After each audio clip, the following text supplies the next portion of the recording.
যারা শিক্ষা অর্জন করে তাদের সঙ্গে এই ইবাদতকারী আবেদ যারা আছে তাদের একটা পার্থক্য রয়েছে। এই হাদিসের মধ্যে সেটা রাসূলুল্লাহ সাল্লাল্লাহু আলাইহি ওয়াসাল্লাম বলছেন, ফাদলুল আবিদি আলাল আলিমি, যে আবেদের ওপর, ইবাদত গুজারির ওপর একজন আলেমের শ্রেষ্ঠত্ব কেমন, বলছে কাফাদুলিল কমারি আলা সাইরিল কাওয়াকিব, এই আকাশের যত নক্ষত্র রয়েছে এই নক্ষত্রের ওপর চন্দ্রের যেমন শ্রেষ্ঠত্ব তেমনি আবেদের ওপর, ইবাদত গুজারকারীদের ওপর আলেমের তেমন কি শ্রেষ্ঠত্ব।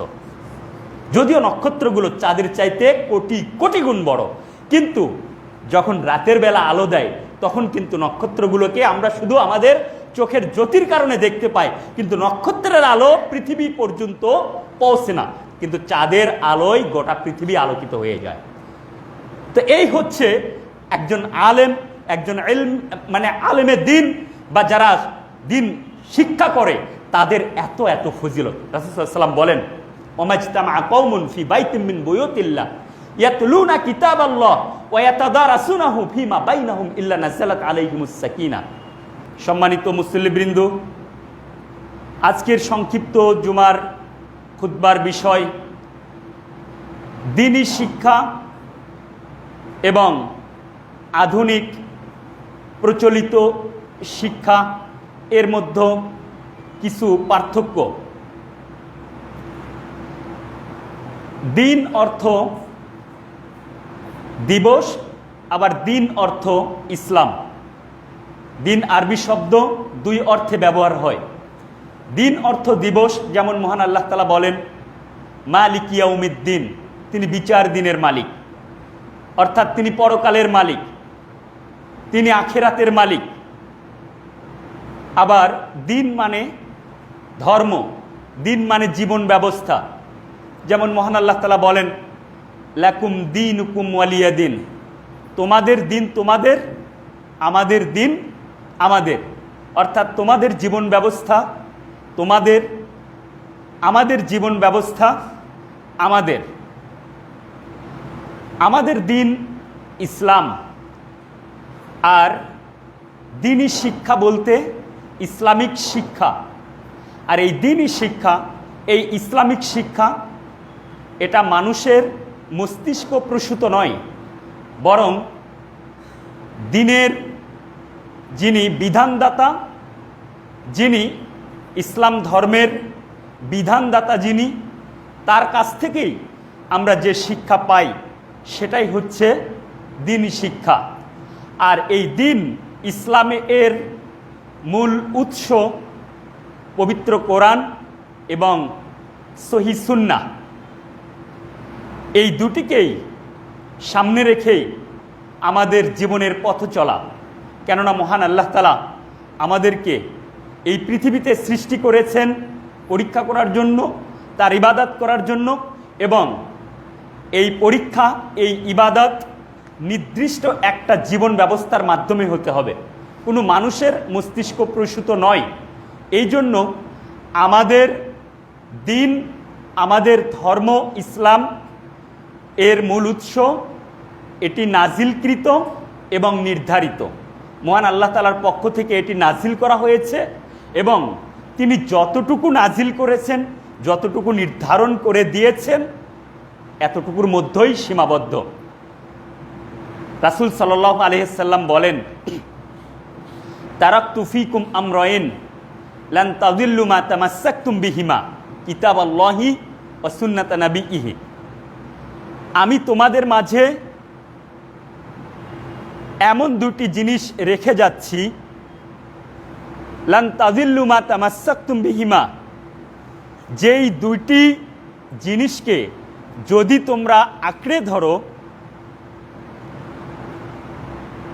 তাহলে কখনোই তোমরা সঠিক পথ থেকে বিচ্যুত হবে না, সরল সঠিক পথ থেকে বিচ্যুত হবে না, তোমরা পথভ্রষ্ট হবে না, তোমরা বিপথে যাবে না।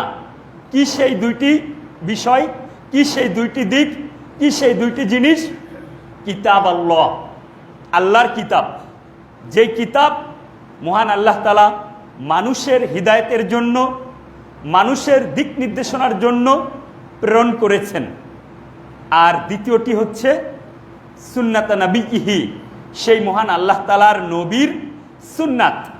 দুটি ওহী, একটি ওহী মাতলু আর একটি ওহী গায়ের মাতলু, দুটি মহান আল্লাহ তাআলার পক্ষ থেকে প্রেরিত।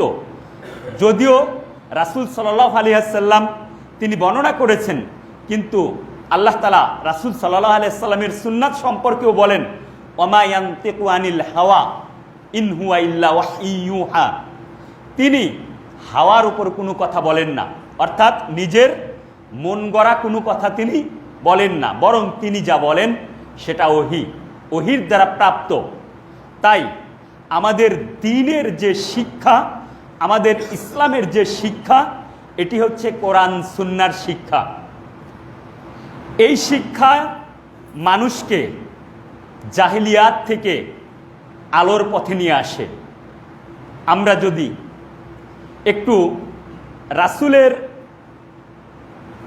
পূর্বে ফিরে যাই, জাহিলিয়াতের দিকে ফিরে যাই, তাহলে আমরা দেখতে পাই জাহিলি যুগ এটি এমন একটি যুগ, যেই যুগকে বলা হয় অন্ধকার যুগ, যে যুগকে বলা হয় বর্বরতার যুগ, যে যুগকে বলা হয় অশিক্ষিতের যুগ।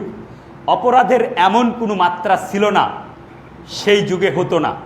সকল ধরনের অপরাধ হতো, চুরি, ডাকাতি, ছিনতাই, রাহাজানি, সুদ, ঘুষ, মদ, জুয়া। নারীদের কোনো অধিকারই ছিল না সেই যুগে। কিন্তু সে যুগেও কিন্তু শিক্ষা ছিল, কারণ সে যুগে কবিতা রচনা হতো, কাব্য রচনা হতো, সাহিত্য রচনা হতো। আমরা জাহেলি কবি ইমরুল কাইসের কথা জানি। সেই যুগে এই কবিতাগুলো, এই কাব্যগুলোর প্রতিযোগিতা পর্যন্ত হতো। কাবা ঘরের দেয়ালে তারা এই কবিতা, এই কাব্যগুলো লিখে লিখে রাখত। তার মানে সে যুগেও শিক্ষা ছিল, তারপরেও সে যুগ ছিল জাহিলি যুগ। কেন? কারণ সে যুগের সেই শিক্ষায় কোনো আলো ছিল না। কিসের আলো? ওহীর আলো ছিল না, ওহীর আলো ছিল না। তো এই জাহিলি যুগে মহান আল্লাহ তাআলা পবিত্র কোরআন নাজিল করেন এবং সেই কোরআনের শিক্ষা দেওয়ার জন্য তিনি নবী মুহাম্মদুর রাসূলুল্লাহ সাল্লাল্লাহু আলাইহি ওয়াসাল্লামকে প্রেরণ করেন। আর নবী মুহাম্মদুর রাসূলুল্লাহ সাল্লাল্লাহু আলাইহি ওয়াসাল্লাম তিনি কোরআনের শিক্ষায় শিক্ষিত করে এই জাহিলি যুগকে, এই অন্ধকার যুগকে, এই বর্বরতার যুগকে অল্প সময়ের ব্যবধানে তিনি আলোকিত যুগে পরিণত করেন, তিনি স্বর্ণ যুগে পরিণত করেন। তো রাসূল সাল্লাল্লাহু আলাইহি ওয়াসাল্লাম ওই যুগ সম্পর্কে বলছেন, খায়রু উম্মতি করনি সুম্মাল্লাযীনা ইয়ালুনাহুম সুম্মাল্লাযীনা ইয়ালুনাহুম। আমার যুগ হচ্ছে সবচেয়ে উত্তম যুগ, তারপর তার পরের যুগ, তারপর তার পরের যুগ। অন্য বর্ণনায় রাসূল সাল্লাল্লাহু আলাইহি ওয়াসাল্লাম বলছেন যে আমার পর 30 বছর খেলাফত বলবৎ থাকবে। তাহলে রাসূল সাল্লাল্লাহু আলাইহি ওয়াসাল্লামের তার জীবনের, নবুয়তি জীবনের 23 বছর এবং পরবর্তী 30 বছর, এই 53 বছর, এটাকে যদি পর্যালোচনা করা যায় তাহলে দেখা যায় যে এই 53 বছরের যে শিক্ষা, যে শিক্ষার কারণে জাহিলি যুগ আলোকিত হয়েছে, এর পরবর্তী এই 53 বছরের পরবর্তী থেকে এই 21 শতাব্দী পর্যন্ত যে শিক্ষা, যে টেকনোলজি, যে উন্নত শিক্ষা, দেখা যাচ্ছে ওই সময়ে আপনার বড় বড় কোনো শিক্ষা প্রতিষ্ঠান ছিল না। এটা ঠিক যে বড় কোনো বিশ্ববিদ্যালয় ছিল না, বড় কোনো মেডিকেল ছিল না, বড় বড় এরকম লক্ষ কোটি শিক্ষা প্রতিষ্ঠান ছিল না। কিন্তু এটাও ঠিক যে ওই সময়ে কোরআন এবং সুন্নাহর আলোর যে দিক নির্দেশনা ছিল, যে আলোক রশ্মি ছিল, সেই আলোক রশ্মি দ্বারা যেভাবে জাহিলি যুগকে একটি আলোকিত যুগে পরিণত করা হয়েছে, যেভাবে এই অন্ধকার যুগ স্বর্ণ যুগে পরিণত হয়েছে, এর পরবর্তী এখনকার যুগে, আধুনিক যুগে বড় বড় বিশ্ববিদ্যালয়, বড় বড় মেডিকেল, বড় বড় শিক্ষা প্রতিষ্ঠান, কোটি কোটি শিক্ষা প্রতিষ্ঠান এবং এত উন্নত টেকনোলজি, প্রযুক্তি এবং আপনার কত বড় বড় আপনার আবিষ্কার, এত কিছু থাকার পরেও সেই সময়ের মতো এখন কিন্তু আর শান্তি নেই। ফলাফল কি? অশান্তি বিরাজ করছে। ফলাফল কি? শুধুমাত্র আমার সমাজে নয়, আমার রাষ্ট্রে নয়, বরং গোটা পৃথিবীব্যাপী অশান্তি আর অশান্তি। এর কারণ কি? এর কারণ একটাই, যে এই সমাজ, এই রাষ্ট্র, এই পৃথিবীময় শিক্ষিত হয়েছে ঠিক, কিন্তু সেই শিক্ষায় ওহির শিক্ষা নেই, সেই শিক্ষায় নৈতিক শিক্ষা নেই, সেই শিক্ষায় সুশিক্ষা নেই। যার কারণে এই যে বলা হয়ে থাকে যে শিক্ষাই জাতির মেরুদণ্ড, এটা ভুল। বরং ওহিভিত্তিক শিক্ষা জাতির মেরুদণ্ড। যে শিক্ষায় ওহি রয়েছে, যে শিক্ষায় কোরআন সুন্নাহ রয়েছে, সেটাই মূলত আপনার সুশিক্ষা, সেটাই মূলত সেই শিক্ষাতেই মেরুদণ্ড রয়েছে, যেই মেরুদণ্ড একটি পড়ে যাওয়া সমাজকে সোজা করে দাঁড় করাবে। আর যদি সেই শিক্ষায় ওহি না থাকে, সেই শিক্ষায় ইসলাম না থাকে, তাহলে ওই শিক্ষা, ওই মেরুদণ্ড ঘুণে ধরা বাঁশের মতো ভেঙে পড়বে। যার কারণে আজ এই বিশ্বে সব নেতৃত্ববৃন্দ যারা রয়েছে তারা শিক্ষিত, যারা আপনার সমাজপতি রয়েছে তারা শিক্ষিত, যারা রাষ্ট্রের কর্ণধার তারা শিক্ষিত। তারপরেও এই সমাজে, এই রাষ্ট্রে, এই পৃথিবীতে অশান্তির কোনো অভাব নেই। এই কারণে এই দুনিয়াটা এখন একটা মৃত লাশ, আর এই মৃত লাশের ওপর ক্ষুধার্ত শকুনের মতো তথাকথিত ওহি বিবর্জিত শিক্ষা ব্যবস্থা আপনার ভদ্রবেশে শয়তানি কর্মকাণ্ড চালিয়ে যাচ্ছে। আর যার কারণে সমাজে এত অশান্তি, সমাজে এত অপকর্ম, সমাজে এত সুদ, ঘুষ, অন্যায়, অবিচার, বেহায়া। আজ সবচেয়ে বড় দুর্নীতিবাজ সে শিক্ষিত, সবচেয়ে বড় সুদখোর সে শিক্ষিত, সবচেয়ে বড় ঘুষখোর সেও শিক্ষিত, সবচেয়ে যারা বেশি আপনার এই ধর্ষণ করছে তারাও শিক্ষিত। শিক্ষিত সমাজ কেন এমনটা হয়েছে? কারণ তাদের শিক্ষায় ওহি নেই, তাদের শিক্ষায় ইসলাম নেই। আর এটা না থাকার কারণেই কিন্তু আজ এই শিক্ষা হয়ে গেছে অন্তঃসার শূন্য, যে শিক্ষার কোনো মূল্য নেই। তো কোন শিক্ষার তাহলে শিক্ষা অর্জন করতে হবে? ওই শিক্ষায় শিক্ষা অর্জন করতে হবে যেই শিক্ষা অর্জন করলে মহান আল্লাহ তাআলাকে চেনা যায়। মহান আল্লাহ সুবহানাহু ওয়া তাআলা তিনি বলেন, ফা'লাম আন্নাহু লা ইলাহা ইল্লাল্লাহ, সূরা মুহাম্মদ 19 নম্বর আয়াত বলছে, ফা'লাম আন্নাহু লা ইলাহা ইল্লাল্লাহ, জেনে রাখো, শিক্ষা অর্জন করো। কি সেই শিক্ষা? আন্নাহু লা ইলাহা ইল্লাল্লাহ, আল্লাহ ছাড়া কোনো ইলাহ নেই। তাহলে আমাদেরকে প্রথম যে শিক্ষা অর্জন করতে হবে, এই শিক্ষা হচ্ছে আল্লাহ তাআলাকে চিনার শিক্ষা। কেন কেন এই শিক্ষা অর্জন করতে হবে? কারণ পৃথিবীতে মানুষ সৃষ্টি করেছেন মহান আল্লাহ তাআলা। সেই মানুষ কিভাবে চলবে, কিভাবে কোনটা তাকে করতে হবে, কোনটা করা যাবে না, কোনটা করা বৈধ, কোনটা করা নিষেধ, এই জ্ঞান কার রয়েছে? মহান আল্লাহ তাআলার রয়েছে। মহান আল্লাহ তাআলা বলেন সূরা আহকাফ 23 নম্বর আয়াতে, ইন্নামাল ইলমু ইনদাল্লাহ, নিশ্চয় আল্লাহ তাআলার নিকটেই রয়েছে প্রকৃত জ্ঞান। আর সূরা তালাকের মধ্যে আল্লাহ তাআলা বলছেন, ওয়া ইন্নাল্লাহা ক্বাদ আহাতা বিকুল্লি শাইইন ইলমা, আল্লাহ তাআলা জ্ঞানের সব কিছুকে পরিবেষ্টন করে রেখেছেন, সব কিছুর জ্ঞান তার কাছে রয়েছে। সুতরাং কোন পথে চললে মানুষ দুনিয়া এবং আখিরাতে সফলতা লাভ করবে, সেই দিক নির্দেশনা দিয়েই মহান আল্লাহ তাআলা পবিত্র কোরআন নাজিল করেছেন। সুতরাং আমাদেরকে প্রথম যে শিক্ষা অর্জন করতে হবে সেটা হচ্ছে আমাদের রবকে চেনার শিক্ষা, আমাদের রবকে চেনার শিক্ষা। এই জন্য আপনি দেখবেন যে মহান আল্লাহ তাআলা আমাদের দিক নির্দেশনার জন্য যে আল কোরআনটা নাজিল করেছেন মানব জাতির হিদায়তের জন্য, এই আল কোরআনের প্রথম যে বাণী, প্রথম যে আয়াত, সেখানে প্রথম যে নির্দেশনা সেটা কি? সেটা হচ্ছে ইকরা, ইকরা বিসমি রব্বিকাল্লাযী খলাক, পড়ো তোমার প্রতিপালকের নামে যিনি তোমাকে সৃষ্টি করেছেন।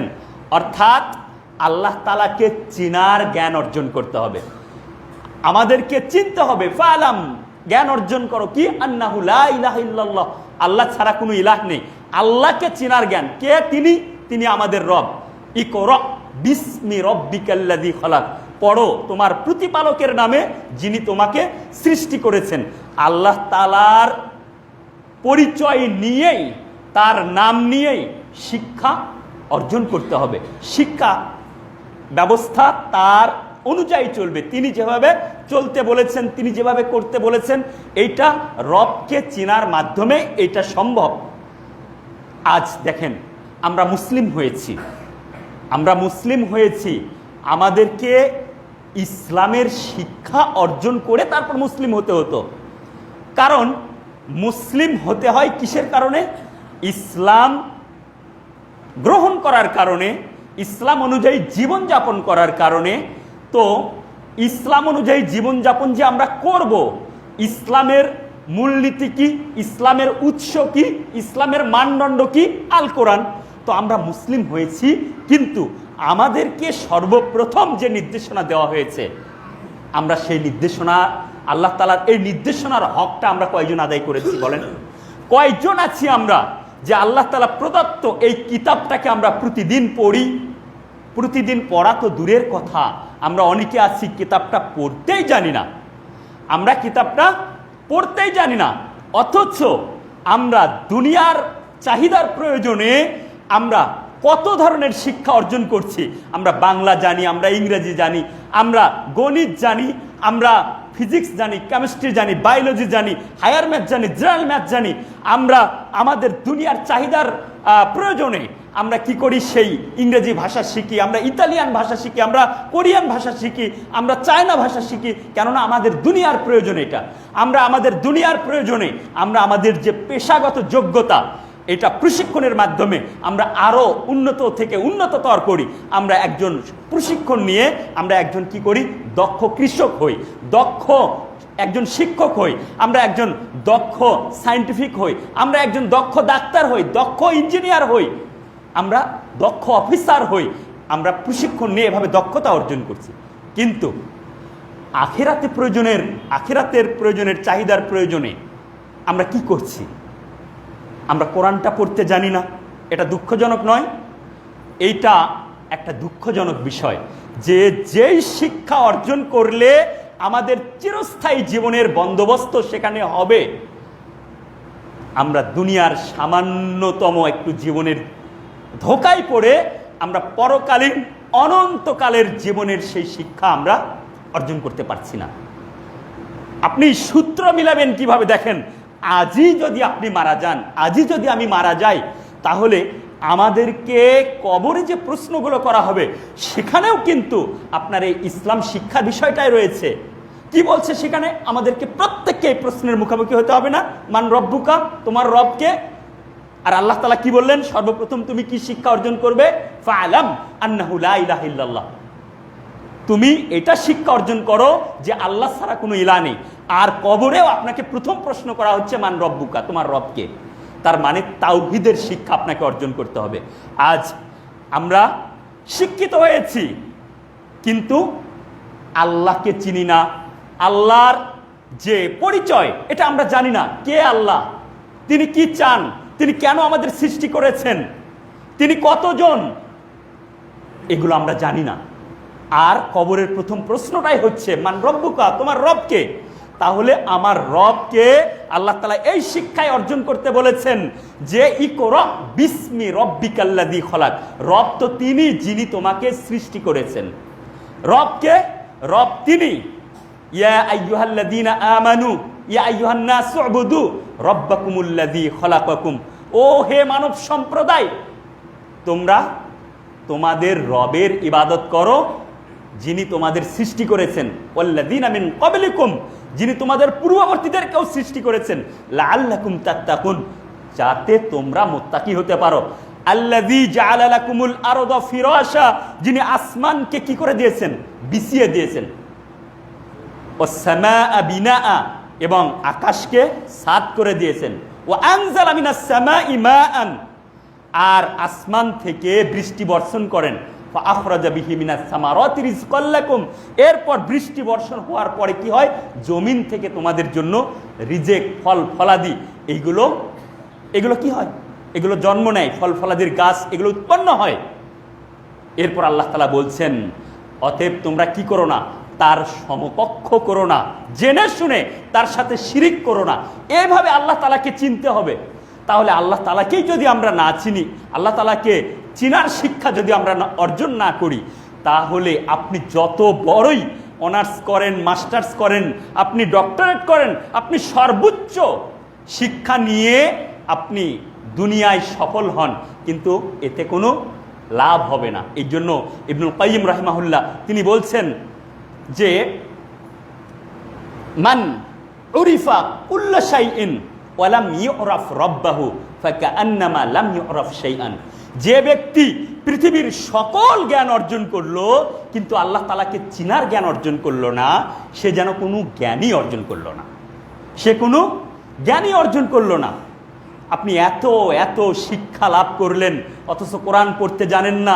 যেই কোরআনটাই আপনার আখিরাতের সাথী, যেই কোরআনের প্রতিটা হরফে 10টি করে নেকি, প্রত্যেকটা হরফে। আপনি পৃথিবীর অন্য কোনো গ্রন্থ পাবেন যেই গ্রন্থটা পড়লে আপনার এই নেকি হবে? এটা পাবেন না আপনি। তো এই ইসলামিক জ্ঞান, দ্বীনি জ্ঞান অর্জন করা, এটা কোনো সুন্নাত বা নফল নয়, বরং এটা ফরজ। রাসূল সাল্লাল্লাহু আলাইহি ওয়াসাল্লাম কি বলছেন? আনাস রাদিয়াল্লাহু আনহু হতে বর্ণিত, তিনি বলেন রাসূল সাল্লাল্লাহু আলাইহি ওয়াসাল্লাম বলেছেন, তালাবুল ইলমি ফারিদাতুন আলা কুল্লি মুসলিমিন, প্রত্যেক মুসলমানের জন্য জ্ঞান অর্জন করা ফরজ। এবং মুহাদ্দিসগণ বলছেন এই জ্ঞান কোন জ্ঞান? যেই জ্ঞানটা হচ্ছে আপনার দ্বীনি জ্ঞান, যেই জ্ঞানটা দ্বীনি জ্ঞান, আপনার ইহকালীন এবং পরকালীন কাজে লাগবে যেই জ্ঞান, সেই জ্ঞান। কোন জ্ঞান সেটা? আল্লাহ তাআলা আপনাকে কেন সৃষ্টি করেছেন? তার ইবাদতের জন্য সৃষ্টি করেছেন। সুতরাং আল্লাহর ইবাদত করতে যেই সমস্ত জ্ঞান অর্জনের প্রয়োজন হয়, এর সবগুলো জ্ঞান আপনাকে অর্জন করতে হবে, এটাই আপনার জন্য ফরজ। তবে হ্যাঁ, তবে দ্বীনের গভীর জ্ঞান এটা ফরজে কিফায়া, এটা সবার জন্য নয়, এটা ফরজে কিফায়া। কিন্তু যেই জ্ঞান অর্জন না করলে আপনি ইবাদত করতে পারছেন না, এই জ্ঞানটা অর্জন করা প্রত্যেকের জন্যই ফরজ এবং আল্লাহ তাআলার নির্দেশ এটা। যার কারণে মহান আল্লাহ তাআলা এই কথা বলছেন সূরা আম্বিয়ার 7 নম্বর আয়াতে, ফাসআলু আহলা যিকরি ইন কুনতুম লা তা'লামুন, তোমরা যেটা জানো না সেটা যারা জানে তাদের কাছ থেকে তোমরা জেনে নাও, তাদের কাছ থেকে তোমরা সেটা জেনে নাও। তো যে কোনোভাবে আমাদেরকে জ্ঞান অর্জন করতে হবে এবং সেটা কোরআনের জ্ঞান অর্জন করতে হবে। সাধারণ জ্ঞান যেটা রয়েছে, আপনি এই যে দ্বীনি শিক্ষার বাইরে যে সাধারণ শিক্ষা রয়েছে এটা অর্জন করেন, তাতে কোনো সমস্যা নাই, কিন্তু এর পাশাপাশি আপনাকে এই দ্বীনি শিক্ষার জ্ঞান অর্জন করতে হবে। যে ব্যক্তি উভয় জ্ঞান অর্জন করবে সে তো মহা সফল, সে এটাও হচ্ছে ওটাও হচ্ছে। কিন্তু দ্বীনি জ্ঞানকে উপেক্ষা করে, দ্বীনি জ্ঞানকে বাদ দিয়ে আপনি সাধারণ জ্ঞান অর্জন করবেন, তার মানে আপনার কোনো শিক্ষাই অর্জন হয়নি। যেটা হয়েছে দুনিয়ায় সফল হওয়ার জন্য এই শিক্ষাটা অর্জন হয়েছে।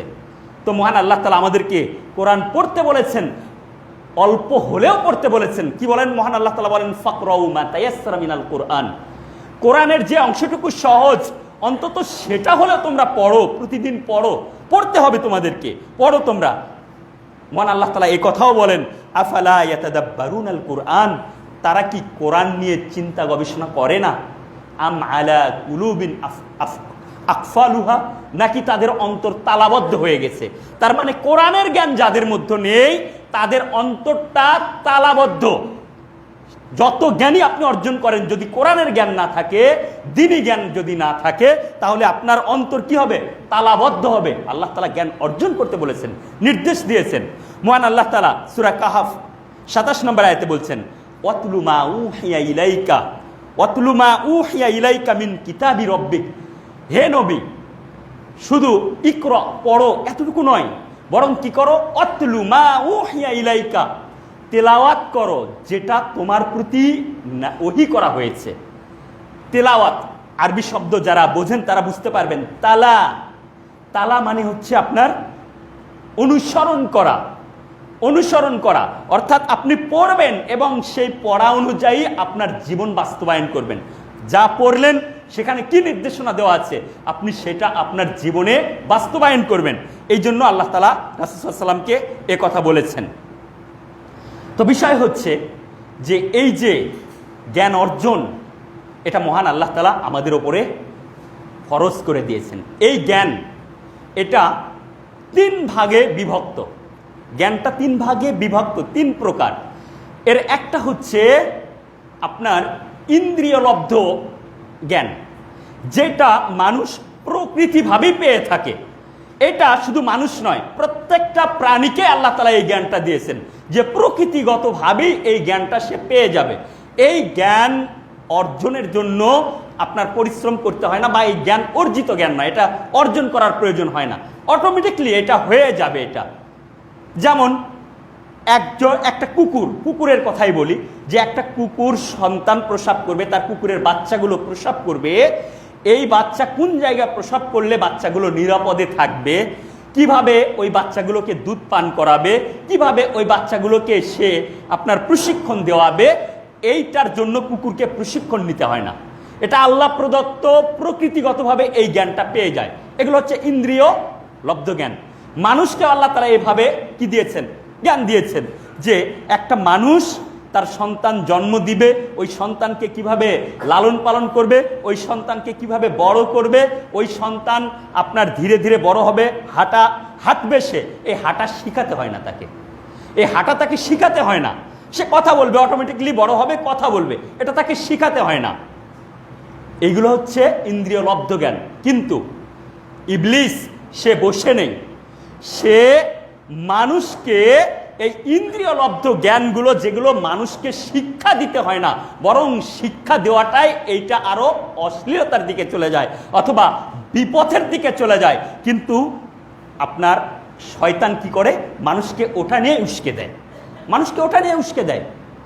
যেমন আমাদের শিক্ষা ব্যবস্থায়, এই যে প্রচলিত শিক্ষা ব্যবস্থার মধ্যে আপনি দেখবেন যে তারা এইভাবে সিলেবাসভুক্ত করেছে যে একটা সন্তান যখন বয়ঃসন্ধিকাল পার করে তখন তার জন্য করণীয় কি কি, তখন তার জন্য করণীয় কি কি। একটা মেয়ে সে যখন তার যখন মেন্স হচ্ছে, তার ওই সময় কি করতে হবে কি না করতে হবে, এই শিক্ষাগুলো তারা এই সিলেবাসভুক্ত করেছে।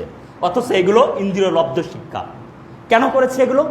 কারণ ধীরে ধীরে আমার আপনার সন্তানগুলোকে তারা এই শিক্ষার মাধ্যমে অশ্লীলতার দিকে ঠেলে দিচ্ছে, নাস্তিকপনার দিকে তারা ঠেলে দিচ্ছে। কিভাবে বয়ঃসন্ধিকালে একটা ছেলে আর একটা মেয়ের সাথে কিভাবে চলাফেরা করবে, এই শিক্ষাগুলো তারা আপনার সিলেবাসভুক্ত করেছে। তো এইগুলো হচ্ছে ইন্দ্রিয় লব্ধ শিক্ষা। এগুলোর জন্য আপনাকে শিক্ষা অর্জন করতে হয় না, এগুলো দেখে দেখেও মানুষ শেখে।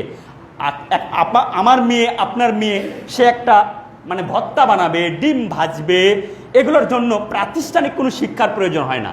মেয়ে তার মাকে দেখে শিখবে, ছেলে তার বাবাকে দেখে শিখে ফেলবে, এগুলো প্রকৃতিগতভাবে হয়ে থাকে।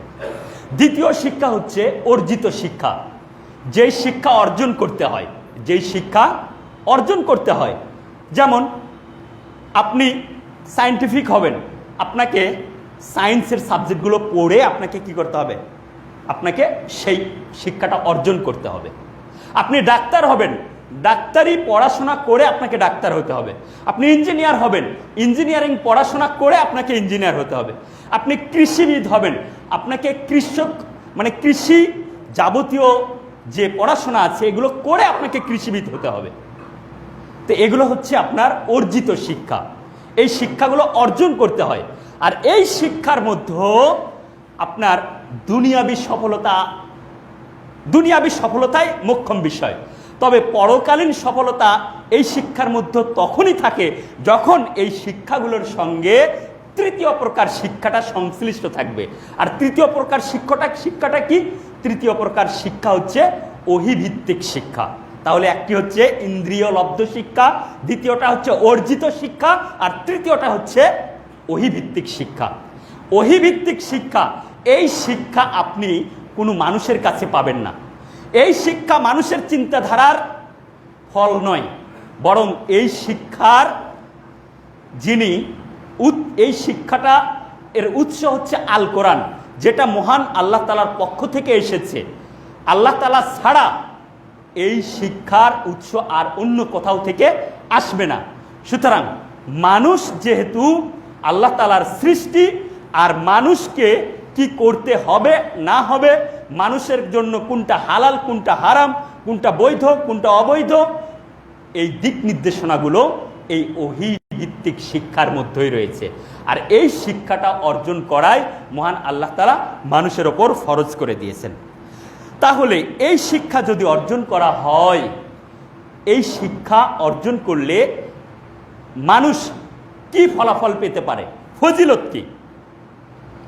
দেখেন, আল্লাহ তাআলা আমাদের জন্য কোরআন নাজিল করেছেন, এবং এই কোরআনটা এমন একটা কিতাব, মহান আল্লাহ তাআলা কোরআনের শুরুতেই সূরা বাকারার 2 নম্বর আয়াতে বলছেন, যালিকাল কিতাবু লা রাইবা ফি, এটি এমন একটি কিতাব যার মধ্যে সন্দেহের কোনো অবকাশ নেই। কোরআন সম্পর্কে আলোচনা করতে গেলে 2-4 ঘন্টা লাগবে। তো আমরা শুধু এতটুকু বলবো যে কোরআন শিক্ষা করা, যারা শিক্ষা করে, যারা শিক্ষা দেয়, এবং এই কোরআন শিক্ষার সঙ্গে যারা সংশ্লিষ্ট, তাদেরকে রাসূল সাল্লাল্লাহু আলাইহি ওয়াসাল্লাম পৃথিবীর মধ্যে সর্বশ্রেষ্ঠ সন্তান বলেছেন। পৃথিবীর মধ্যে সর্বশ্রেষ্ঠ সন্তান বলেছেন।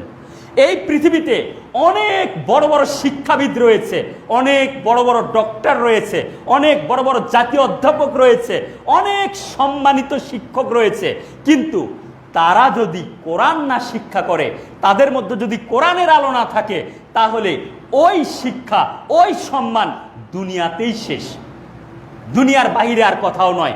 এবং সেটা কাদের নিকটে? ওই শ্রেণীর মানুষ যারা, তাদের নিকটে। কিন্তু মহান আল্লাহ তাআলার নিকটে, রাসূল সাল্লাল্লাহু আলাইহি সাল্লামের নিকটে পৃথিবীর শ্রেষ্ঠ সন্তান, পৃথিবীর শ্রেষ্ঠ শিক্ষিত মানুষ তারাই, যারা কোরআন শিক্ষা করে, যারা কোরআন শিক্ষা দেয়, যারা কোরআনের সাথে সংশ্লিষ্ট। রাসূল সাল্লাল্লাহু আলাইহি সাল্লাম বলেন, উসমান রাদিয়াল্লাহু আনহু বর্ণনাকারী, খায়রুকুম মান তাআল্লামাল কুরআনা ওয়া আল্লামাহু, তোমাদের মধ্যে ওই ব্যক্তি শ্রেষ্ঠ, তোমাদের মধ্যে সমগ্র মানব জাতির মধ্যে ওই ব্যক্তি সর্বশ্রেষ্ঠ, ওই ব্যক্তি সর্বোত্তম। মান তাআল্লামাল কুরআনা ওয়া আল্লামাহু, যারা নিজেরা শিক্ষা করে কোরআন এবং অপরকে শিক্ষা দেয়। তো এই কোরআন এবং সুন্নাহ, এই শিক্ষায় যারা নেমেছে, যারা এই শিক্ষা অর্জন করছে, যারা এই শিক্ষার পথে আছে, রাসূল সাল্লাল্লাহু আলাইহি সাল্লাম তাদের সম্পর্কে বলছেন। আবু হুরায়রা রাদিয়াল্লাহু আনহু বর্ণনাকারী, সহিহ মুসলিমে এসেছে হাদিসটি, যে মান সালাকা তরিকান ইয়ালতামিসু ফিহি ইলমান সাহালাল্লাহু লাহু বিহি তরিকান ইলাল জান্নাহ, যারা এই দ্বীনি শিক্ষা শেখার জন্য বের হয়েছে, এই দ্বীনি শিক্ষা শেখার ওপরে যারা রয়েছে, তাদের জন্য জান্নাতের পথ আল্লাহ তাআলা সহজ করে দেবেন। তারা জান্নাতের পথেই রয়েছে, এবং তাদের আরো যে ফজিলত, এই হাদিসের মধ্যে রাসূল সাল্লাল্লাহু আলাইহি ওয়াসাল্লাম বর্ণনা করেছেন যে ফেরেশতাগণ তাদের পাখাগুলো বিছিয়ে দিয়ে থাকেন এই সমস্ত দ্বীনি শিক্ষায় শিক্ষিতদের জন্য, এই সমস্ত তালেবে ইলমদের জন্য ফেরেশতারা তাদের পাখাগুলো, পরগুলো বিছিয়ে দিয়ে থাকেন। এবং এই সমস্ত দ্বীনি শিক্ষায় শিক্ষিত লোক এবং দ্বীনি শিক্ষায় শিক্ষিত স্টুডেন্ট যারা আছে, তাদের জন্য এই আসমান জমিন এবং আসমান জমিনের মধ্যে যা কিছু আছে সব কিছু তাদের জন্য দোয়া করতে থাকে। এমনকি পানির মধ্যকার মাছ পর্যন্ত, ওই আপনার ছিদ্রর মধ্যকার পিপিলিকা পর্যন্ত তাদের জন্য দোয়া করে। এবং আমরা মসজিদে খুতবা দেই, খুতবা দিয়ে কি করি আমরা আপনাদেরকে বিভিন্ন ইবাদতের কথা বলি, বিভিন্ন দিক নির্দেশনার কথা বলি, আপনারা সেগুলো শোনেন, আপনারা ইবাদত করেন। কিন্তু যারা শিক্ষা অর্জন করে, তাদের সঙ্গে এই ইবাদতকারী আবেদ যারা আছে, তাদের একটা পার্থক্য রয়েছে। এই হাদিসের মধ্যেই সেটা রাসূল সাল্লাল্লাহু আলাইহি ওয়াসাল্লাম বলছেন, ফাদলুল আবিদি আলাল আলিমি, যে আবেদের ওপর, ইবাদত গুজারির ওপর একজন আলেমের শ্রেষ্ঠত্ব কেমন? বলছে কাফাদুলিল কমারি আলা সাইরিল কাওয়াকিব, এই আকাশের যত নক্ষত্র রয়েছে এই নক্ষত্রের ওপর চন্দ্রের যেমন শ্রেষ্ঠত্ব, তেমনি আবেদের ওপর, ইবাদত গুজারকারীদের ওপর আলেমের তেমন কি শ্রেষ্ঠত্ব। যদিও নক্ষত্রগুলো চাঁদের চাইতে কোটি কোটি গুণ বড়, কিন্তু যখন রাতের বেলা আলো দেয় তখন কিন্তু নক্ষত্রগুলোকে আমরা শুধু আমাদের চোখের জ্যোতির কারণে দেখতে পাই, কিন্তু নক্ষত্রের আলো পৃথিবী পর্যন্ত পৌঁছে না, কিন্তু চাঁদের আলোয় গোটা পৃথিবী আলোকিত হয়ে যায়। তো এই হচ্ছে একজন আলেম, একজন মানে আলেমে দিন বা যারা দিন শিক্ষা করে তাদের এত এত ফজিলত। রাসূল সাল্লাল্লাহু আলাইহি ওয়াসাল্লাম বলেন, ওমাজতামা কওমুন ফি বাইতিন মিন বুয়ুতিল্লাহ ইয়াতলুনা কিতাবাল্লাহ ওয়া ইয়াতাদারাসুনাহু ফিমা বাইনাহুম ইল্লা নাযালাত আলাইহিমুস সাকিনাহ। প্রশান্তি খোঁজেন, কোথায় আছে প্রশান্তি? বলছে যখন কোনো সম্প্রদায় আল্লাহ তাআলার কোনো ঘরে এসে কি করে, আপনার আল্লাহ তাআলার কিতাব চর্চা করে, শিক্ষা অর্জন করে, পরস্পরের মধ্যে আল্লাহ তাআলার কিতাব নিয়ে, দিন ইসলাম নিয়ে যখন আলোচনা করে, ইল্লা নাযালাত আলাইহিমুস সাকিনাহ, ততক্ষণ পর্যন্ত তাদের উপর প্রশান্তি নাজিল হতে থাকে। অগাশাতহুমুর রাহমা, এবং আল্লাহ তাআলার রহমত দিয়ে তাদেরকে বেষ্টন করে রাখা হয়। হাফাতহুমুল মালাইকা, ফেরেশতারা তাদেরকে ঘিরে নিয়ে থাকেন। ওয়া যাকারাহুমুল্লাহু ফিমান ইনদাহু, এবং আল্লাহর নিকট যে সমস্ত ফেরেশতা রয়েছে তার কাছাকাছি মহান আল্লাহ তাআলা সেই সমস্ত ফেরেশতাদের কাছে এই বান্দাদেরকে নিয়ে গর্ববোধ করতে থাকেন। তো দ্বীনি শিক্ষা যারা অর্জন করে তাদের এত এত মর্যাদা তাদের। মহান আল্লাহ তাআলা সূরা মুজাদালা 11 নম্বর আয়াতে বলছেন, ইয়ারফাইল্লাহুল্লাযীনা আমানু মিনকুম ওয়াল্লাযীনা উতুল ইলমা দারাজাত। যারা ঈমান আনে এবং যারা আপনার দিন শিক্ষা করেছে, দিনী আলেম যারা দিন শিক্ষা করছে, যারা ঈমান আনে, তাদের মর্যাদা আল্লাহ তাআলা উঁচু থেকে উঁচু স্তরে নিয়ে যান, তাদেরকে সবচাইতে উঁচু মর্যাদা দান করেন। যদিও আমরা আমাদের দেশের যারা এই ধর্মীয় শিক্ষায় শিক্ষিত বা যারা এই তলাবে ইলম যারা কোরআন সুন্নাহর শিক্ষা অর্জন করছে, আমরা তাদেরকে সবচেয়ে দুর্বল মনে করি, আমরা তাদেরকে সবচাইতে হীন মনে করি। কারণ আমরা মনে করি যে ওদের বাবা মায়ের অর্থ নেই, তাই তারা তাদেরকে মাদ্রাসায় দিয়ে দিয়েছে। আর যাদের অর্থ আছে অনেক, তাদেরকে সেইভাবে আপনার সাধারণ শিক্ষায় শিক্ষিত করছে, ডাক্তার করছে, ইঞ্জিনিয়ার করছে, হ্যাঁ, জজ, ব্যারিস্টার, কত কত উঁচু ডিগ্রি বাহির থেকে নিয়ে আসছে, এবং তারা এক একজন বিসিএস ক্যাডার হয়ে তারা সরকারের বিভিন্ন বড় বড় পদে বসে আছে। কিন্তু দেখেন কোরআনটাও পড়তে জানে না। দেখেন বাবা মা মারা গেছে, জানাজাটা পর্যন্ত করতে জানে না। নিজে বিপদে পড়েছে, আল্লাহ তাআলার নিকটে দোয়া করবে বিপদ থেকে উদ্ধার হওয়ার জন্য, সেই দোয়া পর্যন্ত করতে জানে না। তো এই শিক্ষাগুলো আল্লাহ তাআলা অর্জন করতে বলেছেন, ফরজ করে দিয়েছেন একজন বান্দার জন্য। যেই শিক্ষাগুলো দৈনন্দিন প্রয়োজন, এই শিক্ষাগুলো আল্লাহ তাআলা ফরজ করে দিয়েছেন। পক্ষান্তরে এই যে প্রচলিত শিক্ষা, এই শিক্ষায় কোনো সমস্যা নেই যদি সেই শিক্ষাটা কোরআন এবং সুন্নাহর বিপরীতে চলে না যায়। যদি কোরআন সুন্নাহর অনুকূলে যদি হয় তাতে কোনো সমস্যা নেই, কিন্তু আপনার জন্য ফরজ কিন্তু দিন শিক্ষা। আপনি যতই জেনারেল সাইডের শিক্ষাগুলো অর্জন করে ডাক্তার হন, ইঞ্জিনিয়ার হন, জজ, ব্যারিস্টার হন, যা কিছু হন না কেন, কিন্তু সেটা যেন কোরআন সুন্নাহর বিপরীতে চলে না যায়, কোরআন সুন্নাহর সঙ্গে যেন সাংঘর্ষিক না হয়, এই দিকটা সর্বদা মনে রাখতে হবে। কোরআন সুন্নাহর সাথে রেখে আপনাকে শিক্ষার সামনের দিকে এগিয়ে যেতে হবে। কিন্তু আজ আমাদের শিক্ষা সিলেবাসগুলোকে এমনভাবে সাজানো হয়েছে, এবং এইটা ইহুদি, খ্রিস্টান এবং অমুসলিমদের একটা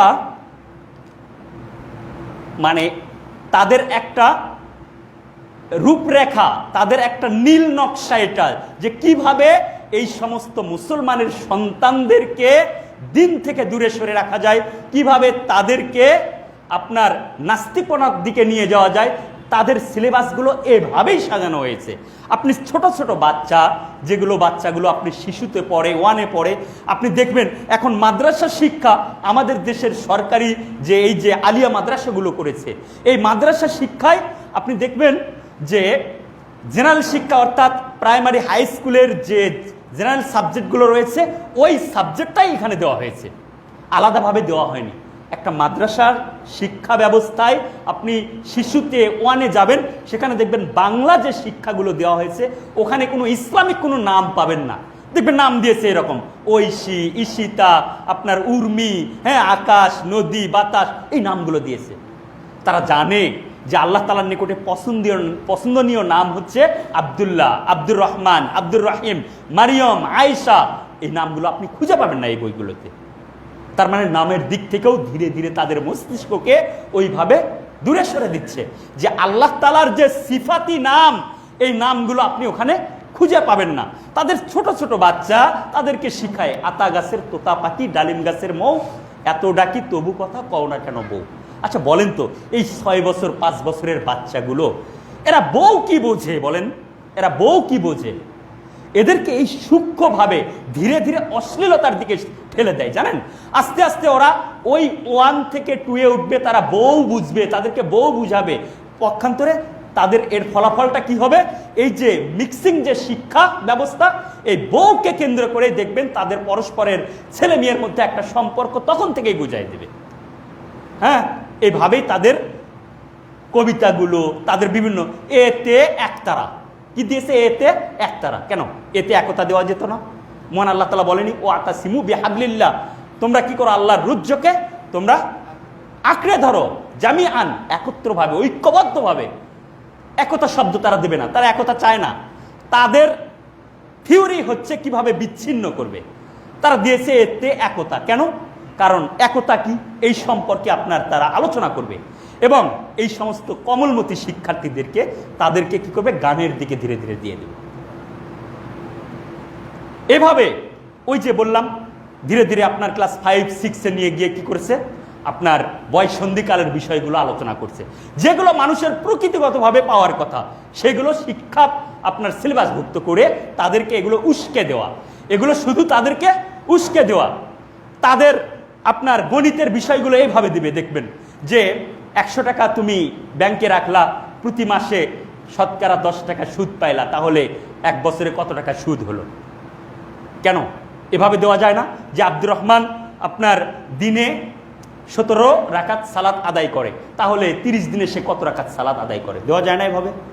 এভাবে দেওয়া যায় না যে রাসূল সাল্লাল্লাহু আলাইহি সাল্লামের জীবদ্দশায় এতগুলো যুদ্ধ হয়েছে, এর মধ্যে রাসূল সাল্লাল্লাহু আলাইহি সাল্লাম সশরীরে এতগুলোতে অংশগ্রহণ করেছেন, আর তাহলে রাসূল সাল্লাল্লাহু আলাইহি সাল্লাম কতগুলো যুদ্ধে অংশগ্রহণ করেননি। এভাবে দেওয়া যায় না। কিন্তু এভাবে তারা দেবে না, এভাবে তারা দেবে না। কারণ কেননা তারা এই সন্তান, কমলমতি সন্তানগুলোকে ধীরে ধীরে নাস্তিপনার দিকে নিয়ে যাচ্ছে। ধীরে ধীরে তাদের এই শিক্ষা ব্যবস্থায় আপনি এই জন্যই বলছি যে আজকে সমাজে সবচাইতে বড় দুর্নীতিবাজ যে সে শিক্ষিত, সবচেয়ে বড় প্রতারক যে সে শিক্ষিত, সবচেয়ে বড় ক্ষমতালোভী যে সে শিক্ষিত। কেন এমনটা হয়েছে? শিক্ষা থাকার পরেও সমাজে শান্তি নাই কেন? এত দুর্নীতি কেন? কেননা তাদের শিক্ষার সাথে নৈতিকতার সম্পর্ক নেই। নৈতিকতা বহির্ভূত শিক্ষার্থ, বিবর্জিত শিক্ষার্থ। এই শিক্ষার মধ্যে ওহীভিত্তিক কোনো শিক্ষা নেই, যার কারণে সমাজ শিক্ষিত হয়েছে কিন্তু সমাজে অশান্তি থেকেই গেছে। এই জন্য শুধু শিক্ষা অর্জন করলে হবে না, উপকারী বিদ্যা অর্জন করতে হবে। তাই রাসূল সাল্লাল্লাহু আলাইহি সাল্লাম দৈনন্দিন তিনি সকাল সন্ধ্যার দোয়ায় তিনি এটা যোগ করতেন যে আল্লাহুম্মা ইন্নী আসআলুকা ইলমান নাফিআন ওয়া রিজকান তাইয়্যিবান ওয়া আমালান মুতাকাব্বালা। হে আল্লাহ, আমি তোমার নিকটে চাচ্ছি উপকারী বিদ্যা, যেই বিদ্যা অর্জন করলে আমার নিজের উপকার হবে, আমার পরিবারের উপকার হবে, রাষ্ট্রের উপকার হবে, সমাজের উপকার হবে। যেই শিক্ষা অর্জন করলে দুর্নীতির কারণে সমাজটা নষ্ট হবে না, এই যেই শিক্ষা অর্জন করলে দুর্নীতির কারণে আপনার রাষ্ট্র ভেঙে পড়বে না, এমন শিক্ষা আমি চাই না। আমি উপকারী বিদ্যা চাই। রিজকান তাইয়্যিবান, এবং এই বিদ্যার মাধ্যম দিয়ে আমি যে রিজেকটা উপার্জন করব সেই রিজেকটা যেন তাইয়্যিব হয়, হালাল হয়। আমার রিজিকে যেন কোনো হারাম না থাকে, আমার রিজিকে যেন হারাম না থাকে। আর আমরা দেখতে পাচ্ছি যে আমাদের দেশে যারাই অধিকাংশ, আমি সবগুলো বলবো না, তবে অধিকাংশই 99% যারাই ধনী হচ্ছেন তারাই দেখেন অর্থের উৎস, উপার্জনের যে উৎস অধিকাংশরই হারাম উপার্জন, অধিকাংশরই হারাম উপার্জন। আল্লাহ তাআলার নিকটে চাইতে তো হবে, হারাম থেকে বাঁচার জন্য চাইতে তো হবে। ওয়ারিজকান তাইয়িবান ওয়া আমালান মুতাকাব্বালান, আর ওই হালাল রিজিক খেয়ে আমি যে আমলটা করব, হে আল্লাহ সে আমলটা তুমি কি করো, কবুল করে নিও। আল্লাহ তাআলার নিকটে দোয়া করতে হবে এভাবে। পরিশেষে আপনাদেরকে বলবো যে এই নাস্তিকপনা শিক্ষার মধ্যে, এই ওহী বিবর্জিত শিক্ষার মধ্যে ওহীভিত্তিক শিক্ষাও রয়েছে। আমাদের সমাজে, আমাদের রাষ্ট্রে এখনো রয়ে গেছে। কারণ আল্লাহ তাআলা তিনি যাদের কল্যাণ চান তারাই তো এই ওহীভিত্তিক শিক্ষা লাভ করবেন। রাসূলুল্লাহ সাল্লাল্লাহু আলাইহি ওয়াসাল্লাম এমনটাই বলেছেন, মাই ইউরিদুল্লাহু বিহি খায়রান ইউফাক্কিহু ফিদ্দিন। আল্লাহ যার কল্যাণ চান তাকেই দ্বীনের জ্ঞান দান করেন, তাকেই দ্বীনের বুঝ দান করেন। এবং আল্লাহ তাআলা যেমন এই দ্বীনি শিক্ষা দান করেছেন, এই আল্লাহ তাআলা এক সময় এই দ্বীনি শিক্ষাটা তিনি কি করবেন, তুলে নেবেন, আবার তুলে নেবেন। কিন্তু সেই দ্বীনি শিক্ষা তুলে নেবেন কিভাবে? রাসূল সাল্লাল্লাহু আলাইহি সাল্লাম বলছেন যে মান তাআল্লামা ইলমান, রাসূল সাল্লাল্লাহু আলাইহি সাল্লাম বলছেন যে মান তাআল্লামা ইলমান, না এটা হাদিসটা এভাবে যে ইন্নাল্লাহা লা ইয়াকবিদুল ইলমা ইনতিজাআন ইয়ানতাজিউহু মিনাল ইবাদ। আল্লাহ তাআলা মানুষের মধ্য থেকে জ্ঞানকে ছিনিয়ে নেবেন না, জ্ঞানটাকে আল্লাহ তাআলা মানুষের মধ্য থেকে ছিনিয়ে নেবেন না। মানে এই রকম না যে আপনি একটা জ্ঞান অর্জন করেছেন, ঘুম থেকে উঠে দেখলেন সেই জ্ঞানটা আর আপনার মধ্যে নেই, মনে নেই, এভাবে নেবেন না। তো কিভাবে নেবেন? বলছে যে নেবেন এইভাবে যে যারা আলেম ওলামা আছে তাদের মৃত্যু ঘটানোর মাধ্যমে তিনি কি করবেন, এই জ্ঞানটাকে উঠিয়ে নেবেন।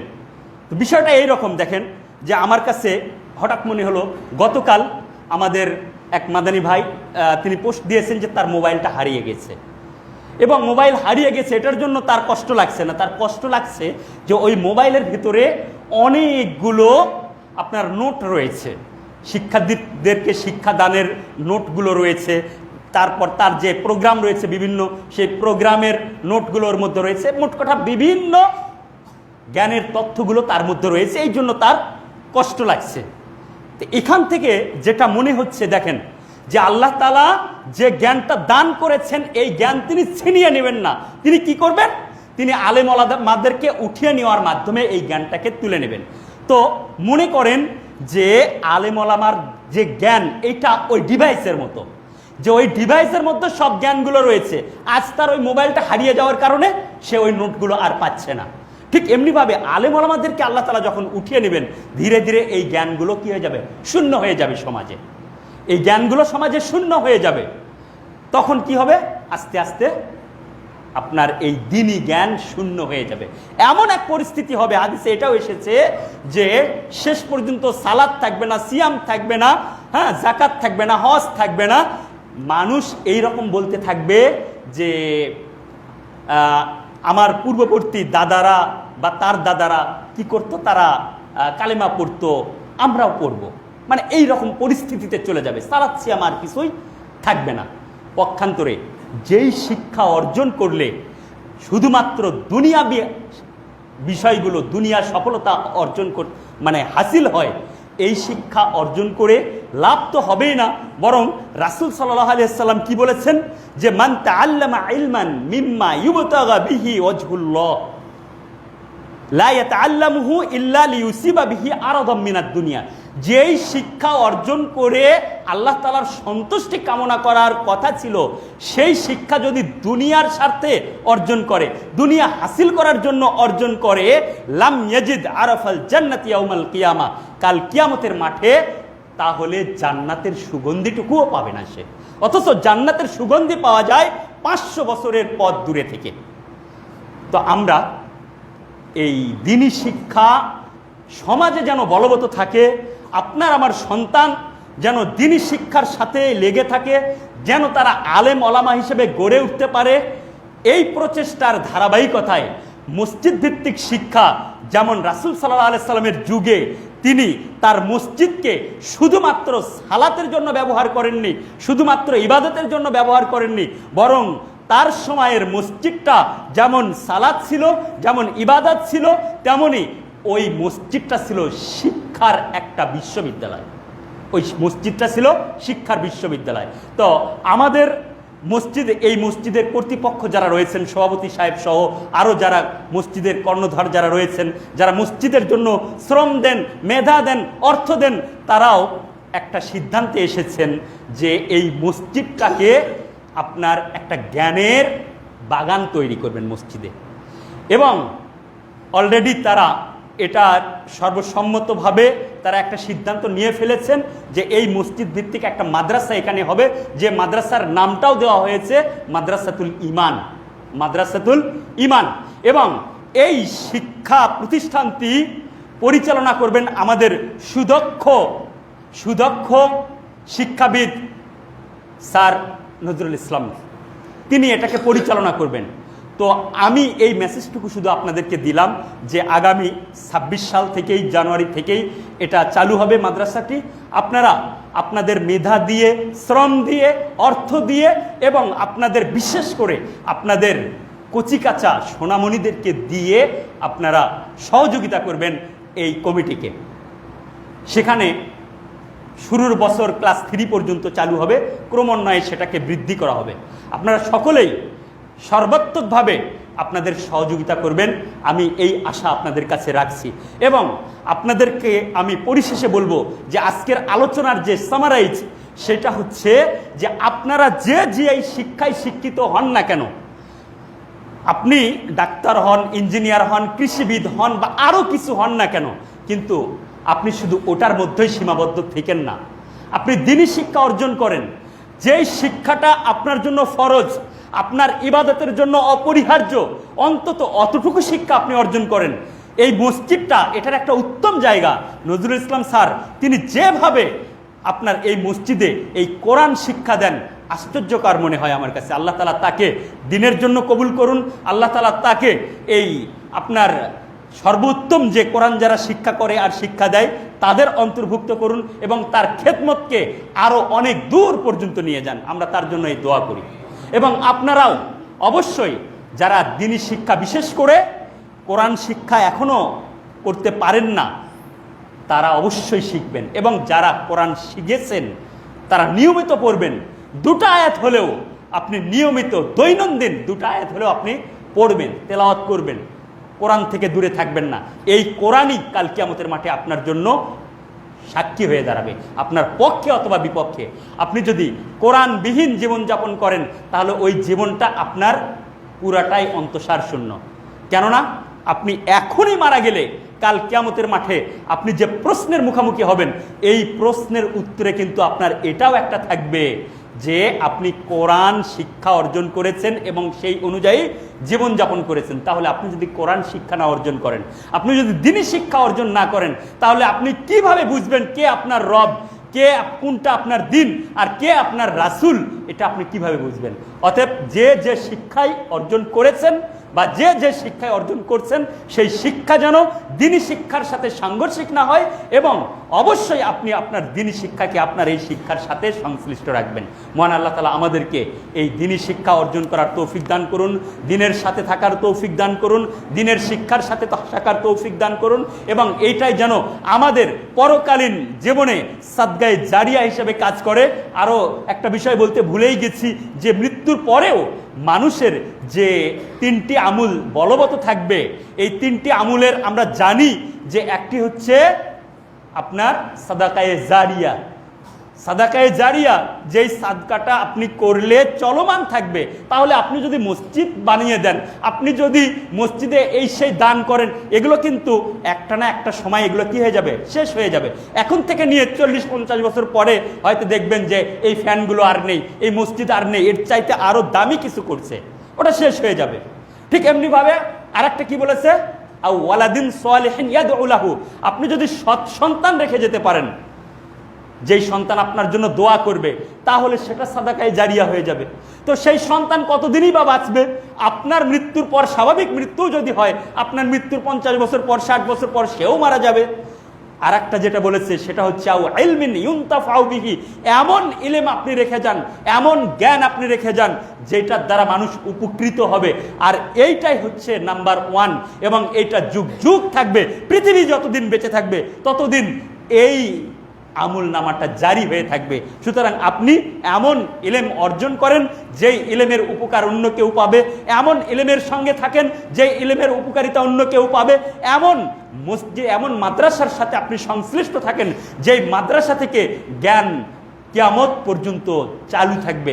সুতরাং আপনি মাদ্রাসার শিক্ষা যে আছে, মাদ্রাসা শিক্ষা ব্যবস্থা, এটাকে আপনি নিজে শিক্ষা অর্জন করবেন, এটার সহযোগী হয়ে থাকবেন যেন ওই মাদ্রাসার শিক্ষাটা কিয়ামত পর্যন্ত বলবৎ থাকে।